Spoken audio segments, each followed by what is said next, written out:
All your books are about being happy. Why is being happy so important to you? My question would be, what is more important than being happy? There's nothing that's more important. And yet we don't study happiness in high school. So I think it makes sense that every so often we look at what it is that happy people do and see if we can do more of that. So why have you taken it upon yourself to be the messenger of happiness? Well, a lot of the books that I read about happiness and success seem to be a bit complicated. And what I wanted to do when I wrote my first book, Being Happy, was to try to simplify the message and try to create a message that would reach people who weren't just maybe CEOs or salesmen, but mothers and teenagers and people who don't necessarily want to sell insurance or something, but they want to understand more about how life works. Honestly, there are so many things out there that warrants unhappiness. How does one ignore all of that? I think happiness is a matter of what we focus on. So I'm not saying that there aren't tough times and difficult things that really make us sad or disappointed. But what I understand is that we tend to find in life what we look for. So if we look for good things about our job or good things in our boyfriend, if we look for things that make us happy, we find them. And if we look for faults in, for example, Malaysia, or if we look for faults in our job or our boss, then we find those. So when people say, well, I'm not negative, I'm just realistic, I would say that really we're creating our life experience, and we create it by what we focus on and by what we look for. It's easy for someone to tell another person, hey, be happy. But when it's very difficult for them to tell themselves, I should be happy.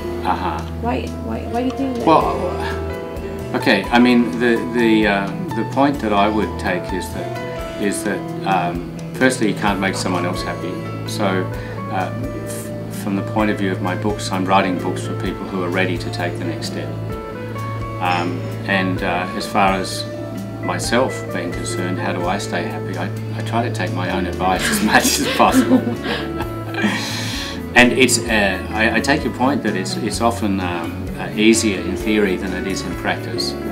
But there are things that we can live by. There are strategies we can live by to improve our level of happiness, and one of them is cultivating a sense of gratitude. And what I notice about the happiest people that I meet and have met over the last 25 years is that they seem to have developed a habit of saying, what do I like about my life? What am I grateful for? It's almost like they open their eyes each day and say, why am I happy to wake up today? So maybe you can share some tips that everybody can follow on how to become happy every day? Well, along the theme of having gratitude, here's something that I did when I wasn't feeling very grateful. I got myself a board that I put next to my desk on the wall, and I got photographs of all the people that I love and all the experiences that I'd had that I love. So there's lots of pictures of my wife Julie there and my family, and trips that we've done to France or Malaysia or Mexico, and they're all over this board. And I make a point of looking at it every day and saying how lucky I am. And the key is that you don't say how happy I was, but you say how lucky I am and how happy I am. So that is one very important thing that we can do. We can make it a habit to focus on the present. One of the problems is that we worry about stuff that we can't fix. So we regret the past or we fear the future, when the fact is that as human beings we're very well equipped to handle one day at a time. If we can just remember that and just deal with one day, 1 hour, even 5 minutes at a time, that, you know, unless you're having a heart attack or being eaten by a bear, you're probably in fairly good shape. Right.